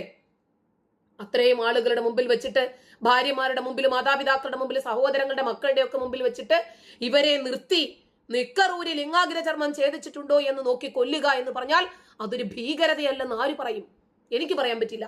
അതൊരു ഭീകരതയാണ്. സാക്ഷര കേരളമാണ് എന്ന് പറഞ്ഞിട്ട് കാര്യമില്ല. ഈ കേരളത്തിനകത്താണ് വിദേശ തീവ്രവാദ ബന്ധങ്ങളും അവരുടെ ഫണ്ടിങ് ഒഴുകിക്കൊണ്ടിരിക്കുന്നത്. അപ്പൊ അതുകൊണ്ട് സ്വാഭാവികമായിട്ടും നമ്മൾ അതിനെ ശക്തിയുക്തം എതിർക്കുക തന്നെ ചെയ്യും. ഇപ്പൊ സോഷ്യൽ മീഡിയയുടെ വ്യാപനത്തോടുകൂടി പാകിസ്ഥാൻ കേന്ദ്രീകരിച്ച് പ്രവർത്തിക്കുന്ന മതപ്രഭാഷകരുടെ തീവ്രവാദ ഗ്രൂപ്പുകള്, തീവ്രവാദ ആശയങ്ങള്, ഇതൊക്കെ കേരളത്തിലെ യുവാക്കളിലേക്ക് വലിയ രൂപത്തിൽ പ്രചോദനമാകുന്നില്ലേ? ഇപ്പൊ നമുക്കറിയാം TCS-ൽ പോലും മലേഷ്യയിൽ നിന്നുള്ള ഒരു പണ്ഡിതനെ സംബന്ധിച്ചിട്ടാണ് NIA പുറത്തുവിട്ടിരിക്കുന്നത്. മലേഷ്യയിൽ ആരാ ഉള്ളത്? സാക്കിർ നായിക്ക. അപ്പൊ ഇന്ത്യയിലെ മുസ്ലിങ്ങൾ അപകടത്തിലാണ് എന്ന് ഈ പാകിസ്ഥാൻ മാത്രമല്ലേ പറയുന്നുള്ളൂ? ഇന്ത്യയിലെ മുസ്ലിങ്ങൾ സുരക്ഷിതരാണ് എന്ന് കഴിഞ്ഞ ദിവസം AP കാന്തപുരം പറഞ്ഞതിന്റെ പേരിൽ ഇവർ എന്തൊക്കെയാ പ്രചരണങ്ങൾ ഉണ്ടാക്കിയത്? ഇപ്പൊ ക്രിക്കറ്റ് മത്സരങ്ങള്, പാകിസ്ഥാനെ പിന്തുണയ്ക്കുന്ന സംഭവങ്ങൾ കേരളത്തിൽ കാണുന്നില്ല, വേറെ എവിടെ കാണുന്നുണ്ട്? ഇത് പലപ്പോഴും ഒരു സ്പോർട്സ് എന്ന ആവേശത്തിനപ്പുറം അത് മതമായിട്ട് മാറുന്നില്ലേ? രാഷ്ട്രീയ വെല്ലുവിളികളായിട്ട് മാറുന്നില്ലേ? പൊതുസമൂഹം എങ്ങനെയാ ഇതിനെ കാണുന്നത്? പാകിസ്ഥാൻ നമ്മന്റെ സ്വന്തം ആൾക്കാര്. അപ്പൊ ഇത് പറയുമ്പോൾ നമ്മൾ രാജ്യസ്നേഹത്തെക്കുറിച്ച് സംസാരിക്കേണ്ടി വരും. കേരളത്തിലെ ചില തീവ്ര നിലപാടുള്ള രാഷ്ട്രീയ സംഘടനകൾ, മതസംഘടനകൾ പാകിസ്ഥാൻ സ്പോൺസർ ചെയ്യുന്ന തീവ്രവാദ ഗ്രൂപ്പുകളുടെ ആശയങ്ങളോട്, പ്രത്യേകിച്ച് കാശ്മീർ വിഷയം, CAA വിഷയം, NRC വിഷയം, ഏക സിവിൽ കോഡ്, കാശ്മീരിന്റെ 370 വിഷയം, വഖഫ് വിഷയം, ഇതുപോലെയുള്ള വിഷയങ്ങളോട് ഇവര് ഈ രാജ്യം സ്വീകരിക്കുന്ന നിലപാടുകൾക്ക് വ്യതിരിക്തമായി ചിന്തിക്കുമ്പോൾ പാകിസ്ഥാൻ ഫാൻസ് എങ്ങനെയാണ് അവരും മിണ്ടാതിരിക്കുന്നത്? അപ്പോൾ അവരെ നമ്മൾ എങ്ങനെയാണ് എതിർക്കാതിരിക്കുന്നത്? ഗൾഫ് രാജ്യങ്ങൾ നമ്മൾ കണ്ടു. ഇപ്പോ ഇസ്രായേലും ഇറാനും പിന്നെ അമേരിക്കയും തമ്മിലാണ് യുദ്ധം നടന്നത്. ഇറാൻ ആരെ ആക്രമിച്ചത്? അറബ് രാഷ്ട്രങ്ങളെ. നമ്മുടെ രാജ്യത്തെ ഏറ്റവും കൂടുതൽ അന്നം തരുന്ന രാജ്യമേതാ? അറബ് രാജ്യങ്ങളാ. എന്നിട്ട് ആ അറബ് രാജ്യങ്ങളെ ആക്രമിച്ച ഇറാനെ വിമർശിക്കാതെ ഇവരേറ്റവും കൂടുതൽ വിമർശിച്ചത് ആരെയാ? അമേരിക്കയെയും ഇസ്രായേലിനെയും അല്ലേ? ഞങ്ങൾക്ക് അന്നം തരുന്ന രാജ്യങ്ങളെ വിമർശിക്കുന്നു എന്ന് പറഞ്ഞ് ഇവരാരെങ്കിലും അതിനെ എതിർക്കാൻ തയ്യാറായോ? അപ്പോ ഇതിൽ നിന്ന് തന്നെ വ്യക്തമാണ് കാര്യങ്ങൾ. എതിരെ ആര് വരുന്നു എന്ന് നോക്കിയിട്ടാണ് ഇവിടെ വിമർശനം. ഇപ്പോൾ ഞാൻ ചെറിയൊരു ഉദാഹരണം പറഞ്ഞുതരാം. ഒരു ചാനൽ ഡിബേറ്റ് ആണെന്ന് വിചാരിക്കാം. ഇക്കഴിഞ്ഞ ദിവസങ്ങളിലൊക്കെ എനിക്ക് ഒരുപാട് ഡിബേറ്റുകൾക്ക് ക്ഷണം വന്നു. പക്ഷെ ശക്തമായിട്ടൊരു എതിരാളി ഇല്ലാതെ ഞാൻ വെറുതെ എൻ്റെ ടൈം ഇൻവെസ്റ്റ് ചെയ്യത്തില്ല എന്ന് ഞാനിപ്പോൾ തീരുമാനിച്ചു. വെറുതെ നമ്മൾ പോയിട്ട് വളവളാന്ന് പറഞ്ഞിട്ട് എന്താ കാര്യം? ശക്തരായിട്ടുള്ള എതിരാളികൾ വേണം. എന്നാലേ നമ്മൾ പറയുന്നത് ക്രോസ് ചെക്ക് ചെയ്യാൻ അവർ വേണം. പക്ഷെ തെറി പറയുന്നവരായിരിക്കരുത് എന്ന് മാത്രം. അപ്പോൾ ചർച്ച, അയ്യോ ടീച്ചറാണെങ്കിൽ അവർ ചർച്ചയ്ക്ക് വരില്ല എന്നാ പറയുന്നത്. ശരി, എന്നാൽ അവരുമായിട്ട് ചർച്ച ചെയ്തോളൂ, ഞാനില്ല. എന്തുകൊണ്ടാണ്? നമ്മൾ പറയുന്ന പോയിന്റ്, വാലിഡ് ആയിട്ടുള്ള പോയിന്റുകളെ ക്രോസ് ചെയ്യാൻ അവർക്ക് സാധിക്കുന്നില്ല. കേരളം പോലെ ഒരു മതേതര സംസ്ഥാനത്ത് അയൽ രാജ്യമായിട്ടുള്ള പാകിസ്ഥാനോട്, ഹമാസിനോട്, തീവ്രവാദ സംഘടനയായിട്ടുള്ള അൽ-ഖ്വയ്ദയോട്, താലിബാനികളോട് ഇത്രയധികം അനുഭാവം കാണിക്കുന്നു എന്ന് പറയുമ്പോൾ ഇത് നമ്മുടെ സാമൂഹിക ഐക്യത്തിന് ഭീഷണിയാണ് എന്ന് പറയാതെ പറ്റില്ല. പ്രത്യേകിച്ച് പാകിസ്ഥാൻ ഇന്ത്യക്കെതിരെ നിഴൽ യുദ്ധം നടത്തുമ്പോൾ ഇത്തരം ഫാൻസ് ഗ്രൂപ്പുകൾ രാജ്യവിരുദ്ധതയുടെ അടയാളമായിട്ട് കാണപ്പെടണം എന്നത് എൻ്റെ ഒരു ആശയമാണ്. ഈ രൂപത്തിൽ പാകിസ്ഥാൻ അനുഭാവം കേരളത്തിന്റെ മുസ്ലിം സമുദായത്തിനിടയിൽ പൊതുവെ വളർന്നു വരുമ്പോൾ ഇത് അപകടമാണ് എന്ന് നമ്മൾ പറയാതെ പിന്നെ ആര് പറയും? ഇനി നോക്ക്, ഈ രാജ്യത്തിന്റെ സുരക്ഷ, പൗരന്മാരുടെ കൂറും പ്രതിബദ്ധതയെയും സംബന്ധിച്ച് നമ്മൾ ഇവിടെ സംസാരിക്കില്ലേ? അപ്പൊ നമ്മളുടെ അഭിപ്രായങ്ങളെ മാനിക്കാൻ പറ്റാത്ത ആളുകൾ, വാലിഡ് ആയിട്ട് പോയിന്റുകൾ നിരത്തി സമർത്ഥിക്കാൻ സാധിക്കാത്ത ആളുകൾ പൂരത്തെറിയും പറഞ്ഞിട്ട് ഇറങ്ങിപ്പോകും. ഇപ്പൊ ഇന്ത്യയും പാകിസ്ഥാനും തമ്മിൽ നടന്ന ഇതിനോടകം 4ഓളം പ്രധാനപ്പെട്ട യുദ്ധങ്ങൾ നടന്നിട്ടുണ്ട്. 1947, 1965, 71, 99 കാർഗിൽ, ഇതൊക്കെ നടന്നിട്ടുണ്ട്. ഈ യുദ്ധങ്ങളിലൊക്കെ ഇന്ത്യൻ സൈന്യത്തില് മുസ്ലിം സൈനികർ പാകിസ്ഥാനെതിരെ വീരോചിതമായി പോരാടിയിട്ടുമുണ്ട്. നമ്മൾ അതൊന്നും ഇല്ലെന്ന് പറയുന്നില്ല. സൈനികരില് മുസ്ലിങ്ങളില്ലേ? ഇന്ത്യയോട് കൂറും പ്രതിബദ്ധതയും സ്നേഹവുമുള്ള, ഈ രാജ്യത്തിന് വേണ്ടി ജീവിക്കാനും മരിക്കാനും തയ്യാറായിട്ടുള്ള സൈനികരില്ലേ? ഉണ്ടായിട്ടുണ്ട്. ഹവീൽദാർ അബ്ദുൽ ഹമീദിനെ പോലെയുള്ള ആളുകള് പാകിസ്ഥാന്റെ ടാങ്കുകൾ തകർത്ത് പരമവീരചക്ര നേടിയിട്ടാണ് അദ്ദേഹം ഒരു ഇന്ത്യൻ മുസ്ലിം ആയിരുന്നു എന്ന് ഓർക്കുമ്പോൾ തന്നെ നമുക്ക് അഭിമാനമാണ്. എന്റെ വാപ്പച്ചി ഒരു മുസ്ലിം ആയിരുന്നു. അപ്പോ നമുക്ക് അഭിമാനം തന്നെയാണത്. അപ്പൊ പാകിസ്ഥാൻ എന്ന രാജ്യം രൂപീകൃതമായപ്പോൾ അവിടെ പോകാതെ ഞാൻ ജനിച്ച മണ്ണു തന്നെയാണ് എന്റേത് എന്ന് പറഞ്ഞ് ഇന്ത്യയിൽ തന്നെ തുടരാൻ തീരുമാനിച്ച ഒരുപാട് മുസ്ലിങ്ങളുണ്ട്. അവരുടെ വേരുകൾ ഈ മണ്ണിലാണ് കിടക്കുന്നത്. അവർക്ക് പോലും അപമാനകരമായ രൂപത്തിലാണ് ഇന്നൊരു വിഭാഗം പാകിസ്ഥാൻ ഫാൻസി രാജ്യത്ത് ഉയർന്നു വരുന്നത്. ഒരു യുദ്ധമുണ്ടാകുമ്പോൾ അത് മതപരമായിട്ടല്ല, നമ്മുടെ രാജ്യത്തിന്റെ പരമാധികാരത്തെ ബാധിക്കുന്നു. അതുകൊണ്ട് രണ്ട് രാജ്യങ്ങൾ തമ്മിലുള്ള പോരാട്ടമായിട്ട് കാണാതെ ബഹുദൈവ വിശ്വാസികൾ, കാഫിറുകൾ, ജനാധിപത്യവും മതാധിപത്യവും തമ്മിലുള്ള പോരാട്ടമായിട്ട് കണ്ടാൽ അവർക്ക് പാകിസ്ഥാന്റെ കൂടെ നിൽക്കാനേ പറ്റൂ. നമ്മളുടെ രാജ്യത്തിന്, നമ്മുടെ കുടുംബത്തിന്, നമ്മുടെ നാടിന്റെ സുരക്ഷയ്ക്ക് വേണ്ടി അവരെ എതിരിടാനുള്ള കാരണങ്ങൾ അന്വേഷിക്കേണ്ടതിന് പകരം അവരുമായിട്ട് മതത്തിന്റെ പേരിൽ ഇന്നമൽ മുഅ്മിനൂന ഇഖ്വ, മുസ്ലിങ്ങൾ പരസ്പരം സഹോദരങ്ങളാണ് എന്ന പോയിന്റിൽ ഇവർ ഒരുമിച്ച് നിൽക്കുകയാണെങ്കിൽ ഒരു വിദേശ രാജ്യം നമ്മുടെ രാജ്യത്തേക്ക് ബോംബിടുമ്പോൾ അത് മതം നോക്കിയിട്ടല്ല ബാധിക്കുന്നത്. പാകിസ്ഥാൻ നമ്മുടെ രാജ്യത്തെ ആക്രമിക്കുമ്പോൾ അതും ഒരു മതവിഭാഗത്തെ മാത്രമല്ല ബാധിക്കുന്നത്. സ്വന്തം നിലനിൽപ്പിനും നമ്മുടെ രാജ്യത്തിനും വേണ്ടി ജീവിക്കുക, നിലനിൽക്കുക, നിലപാടെടുക്കുക എന്നത് എല്ലാവരെ കൊണ്ടും സാധിക്കുന്ന കാര്യമല്ല എന്ന് ഇവർ വീണ്ടും വീണ്ടും തെളിയിക്കുക ചെയ്യുന്നത്. ഇപ്പൊ പാകിസ്ഥാൻ അനുകൂല മനോഭാവമുള്ള ഒരു ചെറിയ വിഭാഗം ചിന്താഗതിക്കാർ നമ്മുടെ നാട്ടിലുണ്ട്. അവർ തീവ്ര ചിന്താഗതിക്കാരാണ്. കേരളത്തിലോ ഇന്ത്യക്കകത്തോ ഒക്കെ ഉണ്ട്, ശരിയാണ്. സോഷ്യൽ മീഡിയയിലെ ഇവരുടെ ആവേശം കാണുമ്പോഴോ, നമ്മളിപ്പോൾ പഹൽഗാം ഭീകരാക്രമണത്തെ സംബന്ധിച്ചൊരു പോസ്റ്റ് ഇടുന്നു, അതിന്റെ താഴെ വരുന്ന തെറി കമന്റുകൾ കാണുമ്പോഴാണ് ഇവർ തുച്ഛമല്ല എന്ന് മനസ്സിലാകുന്നത്. ഇവർ ചെറിയ ഒരു വിഭാഗമല്ലെന്ന് മനസ്സിലാകുന്നത്. ഇപ്പൊ ഏതെങ്കിലും ഒരാൾ പൊട്ടിത്തെറിക്കാൻ പോകുന്നു അല്ല. ഇപ്പൊ എനിക്ക് ഒരു പോസ്റ്റ് ഇട്ടു, 200 കമന്റ് വന്നാൽ 198 എണ്ണവും എനിക്കെതിരെയാണ്. കാരണം ഈ രാജ്യത്തിനെതിരെയാണ് അവർ നിൽക്കുന്നത്. പഹൽഗാമിൽ നടന്ന ഭീകരാക്രമണത്തെ സംബന്ധിച്ച് ഇന്ന് 1 വർഷം തികയുവാണ്. 1 വർഷം തികയുന്നു. ഇതിനെ അനുസ്മരിച്ചുകൊണ്ട് ഒരു പോസ്റ്റ് ഇട്ടാൽ അതിന്റെ താഴെ വരുന്നത് അത്രയും എനിക്ക് തെരുവിളികളാകുമ്പോൾ ഇവരൊക്കെ പാകിസ്ഥാൻ ഫാൻസുകളല്ലേ? ഈ രാജ്യത്തെ ആക്രമിക്കുന്നതിന് അവർ അനുകൂലിക്കുകയല്ലേ ചെയ്യുന്നത്? ഇപ്പോ 20 കോടിയോളം വരുന്ന ഇന്ത്യൻ മുസ്ലിങ്ങളിൽ ഭൂരിപക്ഷം ആളുകളും ഇന്ത്യ തങ്ങളുടെ മാതൃഭൂമിയാണ് എന്ന് കരുതുന്നവരാണ് എന്ന് നമുക്ക് പറയാം. ഈ വരുന്ന കമന്റുകളോ? ഇവരൊക്കെ മുസ്ലിം നാമധാരികളല്ലേ? അപ്പൊ ഇന്നത്തെ പാകിസ്ഥാൻ സാമ്പത്തികമായും രാഷ്ട്രീയമായും തകർന്നു നിൽക്കുന്ന രാജ്യമാണ്. ആ നോട്ട് നിരോധനമാണ് പാകിസ്ഥാനെ തകർത്തത്. ആ നോട്ട് നിരോധനത്തെ എതിർക്കുന്ന എത്ര പേര് ഈ രാജ്യത്തിനകത്തുണ്ട്? ഇവിടത്തെ മുസ്ലിങ്ങൾ അനുഭവിക്കുന്ന ദുരിതങ്ങള് പാകിസ്ഥാനിൽ വലിയ രൂപത്തിൽ പാട്ടാണ്. ഏത് മുസ്ലിമാണ് ഇവിടെ ദുരിതം അനുഭവിക്കുന്നത്? നമ്മുടെ വിദ്യാഭ്യാസ സ്ഥാപനങ്ങളില് ഇവർക്ക് എന്ത് ചെയ്യണം? നമസ്കരിക്കണം അല്ലേ? നമസ്കരിക്കാൻ സ്ഥലം വേണമല്ലേ? അപ്പിക്കുപ്പായം ധരിച്ചു പോകണമല്ലേ? ഇവർക്ക് മുഖം മറച്ചു പോകണമല്ലേ? എന്തിനു വേണ്ടിയാണ് ഇതൊക്കെ? രാജ്യത്തിന്റെ മതേതരത്വത്തെ തകർക്കാൻ. ഇതൊക്കെ കാണുമ്പോൾ നമ്മൾ മിണ്ടാതിരുന്നാൽ വളരെ നല്ലത്. ഈ തീവ്രവാദ സംഘടനകളുടെ സ്വാധീനത്തിലോ വികലമായിട്ടുള്ള ഇവരുടെ മതബോധത്തിലോ പെട്ടുപോകുന്ന ചില യുവാക്കൾ പാകിസ്ഥാനോട് അനുഭാവം കാണിക്കുന്നുണ്ട്. അപ്പോഴും പിറന്ന നാടിനോടും പെറ്റമ്മയോടും കൂറു പുലർത്തണം എന്ന് ഇവർക്ക് മനസ്സിലാകാതെ പോകുന്നത് മതമാണ് ഞങ്ങളുടെ ഏറ്റവും മുഖ്യമെന്ന് കരുതുന്നത് കൊണ്ടാണ്. ഒരുപാട് ഒറ്റപ്പെട്ട സംഭവങ്ങളാണ് എന്ന് പറഞ്ഞതിനെ സാമാന്യവൽക്കരിക്കുന്നതിനോട് എനിക്ക് യോജിപ്പില്ല. കാരണം ഞാൻ അനുഭവിക്കുവാണെങ്കിൽ ഒരു ലൈവിൽ വന്നു കഴിഞ്ഞാൽ അതിനകത്ത് വരുന്ന ചാറ്റുകളിൽ അധികവും നമ്മളെ തെറി പറയുക. എന്താ കാരണം? ഈ രാജ്യത്തെ അനുകൂലിക്കുന്നത് കൊണ്ട്, ഈ രാജ്യത്തെ ബാധിക്കുന്ന തീവ്രവാദികളെ പ്രതികൂലിക്കുന്നത് കൊണ്ട് എന്ന് കരുതി നമുക്കിത് ഇട്ടിട്ട് പോകാൻ പറ്റുമോ? ഇല്ല. നമ്മളിതൊക്കെ ഒരു സർവൈവൽ പോയിന്റ് ആയിട്ടാണ് കാണുന്നത്. കാരണം ഇതിനെ അതിജീവിച്ചേ നമുക്ക് പറ്റൂ. ഇവർ തെറി പറയുമ്പോൾ ചിലപ്പോൾ എന്റെ തന്തയ്ക്ക് പറഞ്ഞാൽ തിരിച്ച് ഞാൻ അവരുടെ തന്തയുടെ തന്തയ്ക്ക് പറഞ്ഞെന്നിരിക്കും. വേറെ വഴിയില്ലാത്തത് കൊണ്ടാണ്, നിവൃത്തി കെട്ടിട്ടാണ്. ഇവന്റെ ഒന്നും അടിയും ചവിട്ടും കൊണ്ട്, ഇവന്റെ ഒക്കെ തെറി അഭിഷേകം കൊണ്ടിട്ട് ഈ രാജ്യത്ത് ജീവിക്കേണ്ടവരല്ല നമ്മള്. ആ ഒരു ബോധം കൊണ്ടാണ് തിരിച്ചും എന്തെങ്കിലുമൊക്കെ ഇവരെ പറഞ്ഞു പോകുന്നത്. തെറിയൊന്നും പറയില്ല. ചിലപ്പോൾ തന്തയ്ക്ക് പറഞ്ഞാൽ നിന്റെ തന്തയാണോ എന്ന് ചോദിക്കും. നമ്മുടെ വീട്ടിലിരിക്കുന്നവരെ പറഞ്ഞാൽ നിനക്ക് തള്ളയില്ലേ എന്ന് ചോദിക്കും. അപ്പൊ ഇസ്രായേൽ പലസ്തീൻ സംഘർഷം രൂക്ഷമായ സമയത്താണ് കേരളത്തിനകത്ത് ഇത്തരം തീവ്രവാദങ്ങൾ വളർന്നു വരുന്നുണ്ട്. ചില സംവാദങ്ങളിൽ ജൂതവിരോധം പ്രകടമായി നിന്നപ്പോഴാണ് നമ്മൾ കൂടുതലായിട്ട് ഇത് മനസ്സിലാക്കുന്നത്. ഇസ്മായിൽ ഹനിയയ്ക്കും യഹിയ സിൻവാറിനും ഒക്കെ കൂടുതൽ ഫാൻസുകൾ ഉയർന്നു വന്നപ്പോഴാണ്, ഏറ്റവും ഒടുവിൽ ആയത്തുള്ള അലി ഖുമൈനിക്ക് ഒരുപാട് ഫാൻസുകൾ ഉയർന്നു വന്നപ്പോഴാണ് നമ്മൾ മതപരമായിട്ടുള്ള വിദ്വേഷം എത്രമാത്രം ഇവർക്കുണ്ട് എന്ന് നമുക്ക് കൂടുതലായിട്ട് മനസ്സിലായത്. ഓക്കെ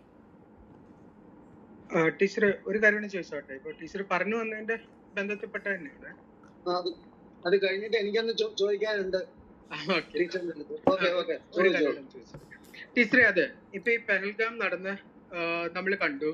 ഈ ലെഫ്റ്റ് മുസ്ലിങ്ങളെ വിട്, ലെഫ്റ്റിൽ നിൽക്കുന്ന ലെഫ്റ്റ് ചിന്താഗതിയുള്ള ആൾക്കാർ വന്ന് ഇതിനെ ന്യായീകരിക്കുന്നത്. എന്തിനാണ് നമ്മൾ തിരിച്ചടി കൊടുക്കുന്നത്? എന്തിനാണ് നമ്മളിത് കൊണ്ടാ പോരെ? നമ്മൾ എന്തിനാണ് അവരെ തിരിച്ച് ചെയ്യാൻ പോകുന്നതെന്നൊക്കെ ചോദിച്ചു. പിന്നെ അതിന്റെ കൂടെ തന്നെ ഇപ്പൊ നമ്മൾ കണ്ടതാണ് ദിവ്യ എസ് നായർ IAS ഓഫീസറാണ്.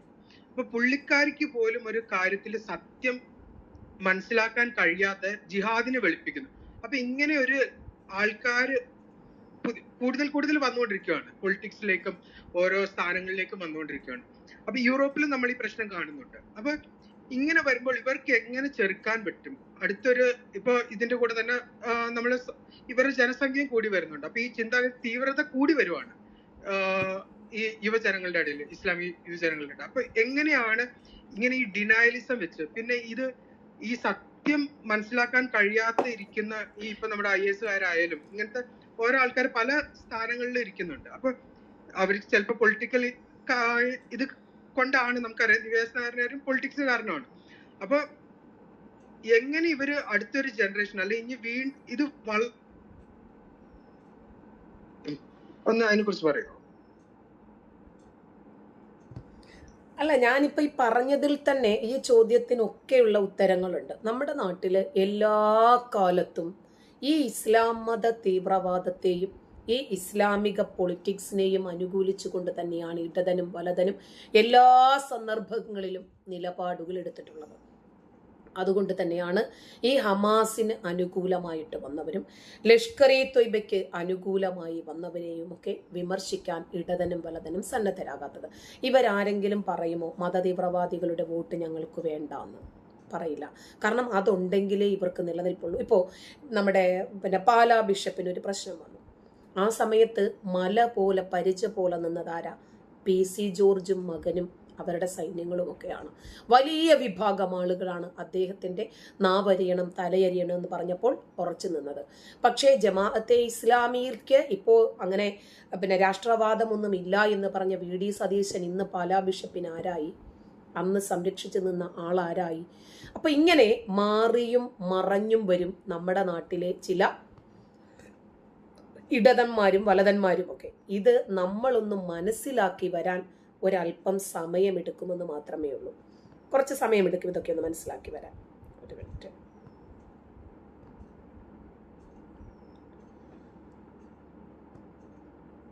ചോദിച്ചു കഴിഞ്ഞോ? കഴിഞ്ഞു. ഓക്കെ. അപ്പം ജാമിദ ടീച്ചറെ, എന്നെ കുറിച്ച് ജാമിദ ടീച്ചർ എന്നെ കുറിച്ചൊന്ന് പറഞ്ഞായിരുന്നു. ഒരു വ്യക്തിക്ക് വേണ്ടി പ്രാർത്ഥിക്കുമ്പോൾ നിരന്തരം ഒരു വീണ്ടും പ്രാർത്ഥിക്കണമെന്ന് പറഞ്ഞാൽ ടീച്ചർ ചിന്തിച്ചതുപോലെയല്ല, ഒരിക്കലും പിന്മാറിക്കോട്ടെ. അല്ല ടീച്ചർ ഇതൊന്ന് പറഞ്ഞു കഴിഞ്ഞോ?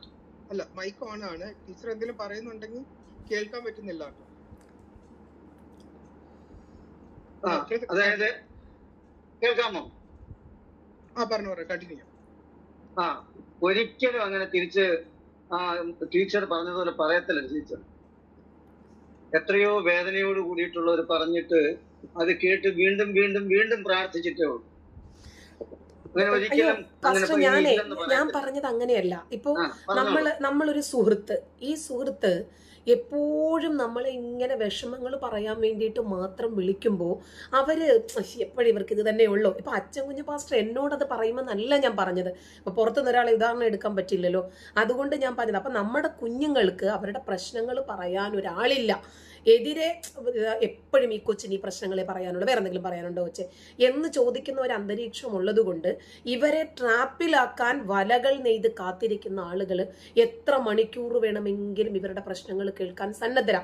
ഇന്ന് നമ്മുടെ സൊസൈറ്റി അങ്ങനെയാണെന്ന് പറഞ്ഞതാ പാസ്റ്റർ. അതല്ലാതെ ഇപ്പോൾ ഞാൻ ഒന്ന് പാസ്റ്ററോട് പറയുന്നു, പാസ്റ്ററെ ഞാൻ ഭയങ്കര സംഘർഷത്തിലാണ്, എനിക്ക് വേണ്ടിയിട്ട് ഒരു അരമണിക്കൂർ നിങ്ങളൊന്ന് സ്പെൻഡ് ചെയ്യണമെന്ന് പറഞ്ഞാൽ, നിങ്ങൾ അരമണിക്കൂറല്ല വേണമെങ്കിൽ ടീച്ചർ നിൽക്കുന്നിടത്ത് ഞാൻ വരാം, ഒരു ദിവസം ഞാൻ സ്പെൻഡ് ചെയ്യാം.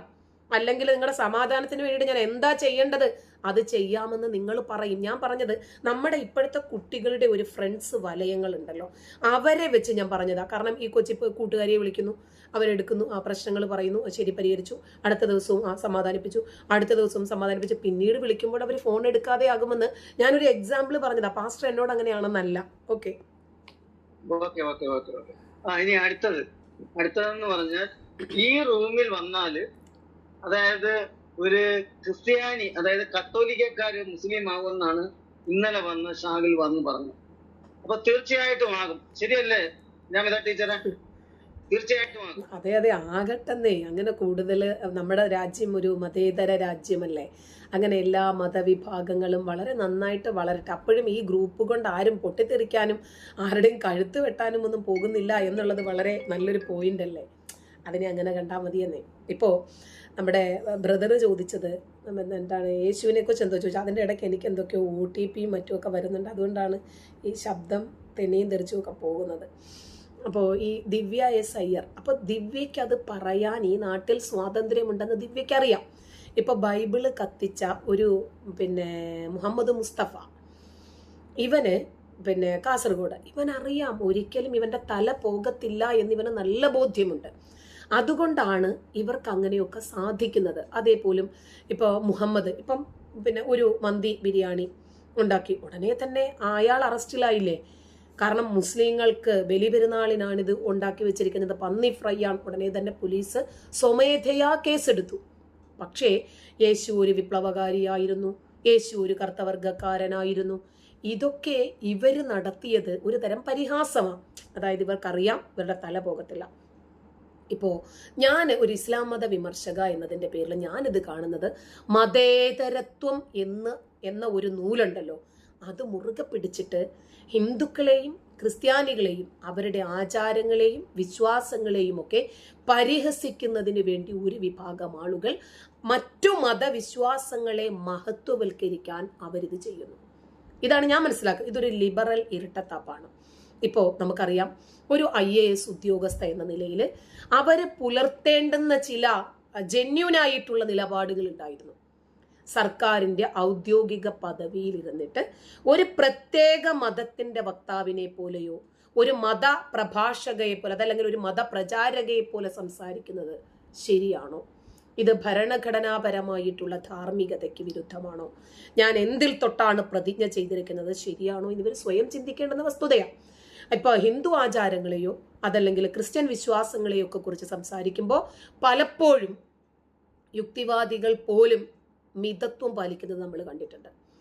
ശാസ്ത്രബോധം പറയുന്ന ആളുകൾ പോലും ചില വിഷയങ്ങൾ വരുമ്പോഴേക്ക് അയ്യോ ഹിന്ദുക്കളെയും ക്രിസ്ത്യാനികളെയും ആണെങ്കിൽ വേണമെങ്കിൽ ഒന്ന് ചൊറിയാം, മുസ്ലിങ്ങൾ അത് വലിയ ബുദ്ധിമുട്ടാണ്, അത് വേണ്ട, പിന്നെ മുസ്ലിം മതസ്ഥാപകരെ കുറിച്ച് സംസാരിക്കുമ്പോൾ അവരുടെ മതവികാരം പെട്ടെന്ന് വ്രണപ്പെടും, അത് വേണ്ട, ഈ നിലപാട് സ്വീകരിക്കണം നമുക്ക് കാണാം. ഇപ്പൊ യേശുവിനെ ഒരു വിപ്ലവകാരിയായിട്ടൊരു IASകാരി ചിത്രീകരിക്കുമ്പോൾ അത് കേൾക്കാൻ ഒരുപാട് ആൾക്കാരുണ്ടാകും. മതപരമായിട്ടുള്ള അത്ഭുതങ്ങളും അന്ധവിശ്വാസങ്ങളുമൊക്കെ ഇതര മതവിശ്വാസങ്ങളിലുണ്ട്. അതിനെ ചോദ്യം ചെയ്യാൻ ധൈര്യമില്ല. ഇപ്പൊ ഇസ്ലാം മതത്തിന്റെ വിശ്വാസങ്ങളെ കുറിച്ച് മുഹമ്മദ് ഒരു കുന്നിൻ ചെരുവിലെ ഈത്തപ്പനയായിരുന്നു, അവർക്കത് പറയാൻ ധൈര്യമുണ്ടാകുമോ? ഇല്ല, പിറ്റേ ദിവസം തലയുണ്ടാവില്ല, അതുകൊണ്ടത് പറയാൻ ധൈര്യമുണ്ടാകത്തില്ല. ഇത് ഒരു പ്രത്യേക പ്രീണന രാഷ്ട്രീയത്തിന്റെ ഭാഗമാണെന്നാണ് ഞാൻ മനസ്സിലാക്കുന്നത്. പിന്നെ മതപരമായിട്ട് നമ്മൾ ഈ വിഷയങ്ങളെയൊക്കെ, ചില വ്യക്തിത്വങ്ങളെ, ചരിത്രപരമായിട്ടുള്ള ചില യാഥാർത്ഥ്യങ്ങളെ കുറിച്ചിട്ടൊക്കെ പറയുമ്പോൾ അക്രമാസക്തമാകും എന്ന് മനസ്സിലായി കഴിഞ്ഞാൽ അതൊക്കെ മൂടിവെക്കാനാണ് ഇവർ ശ്രമിക്കാറ്.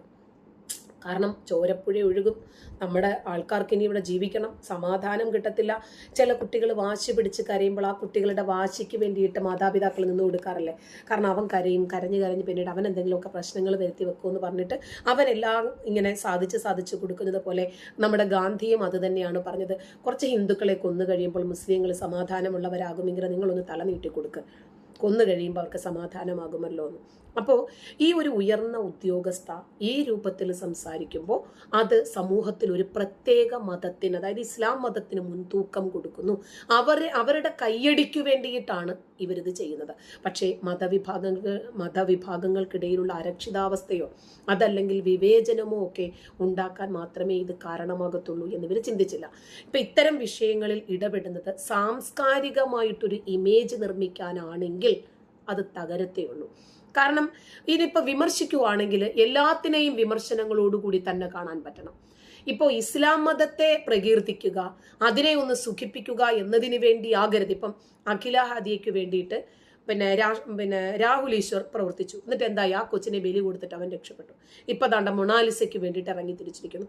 അതുപോലെ ദിവ്യ എസ് അയ്യരാണെങ്കിലും കാനഡ MI ആണെങ്കിലും ഇവരൊക്കെ ഇറങ്ങിത്തിരിക്കുന്നത് എന്തിനു വേണ്ടിയാ? ഇവർക്ക് ഇവരുടേതായിട്ടുള്ള ചില പ്രോഫിറ്റുകൾ ഉണ്ട്.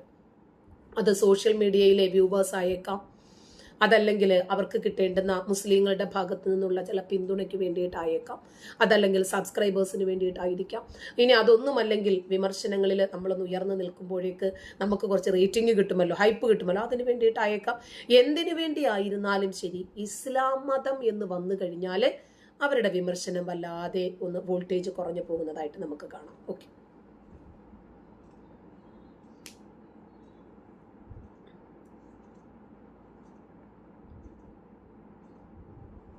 ഇനി ആർക്കെങ്കിലും ചോദ്യം ചോദിക്കാനുണ്ടോ? താഴെ ഇരിക്കുന്നവർക്ക് ആർക്കെങ്കിലും ചോദ്യം ചോദിക്കാനുണ്ടെങ്കിൽ മുകളിലേക്ക് വരാം. സന്തോഷകരമായി സ്നേഹത്തിലായിരിക്കണം.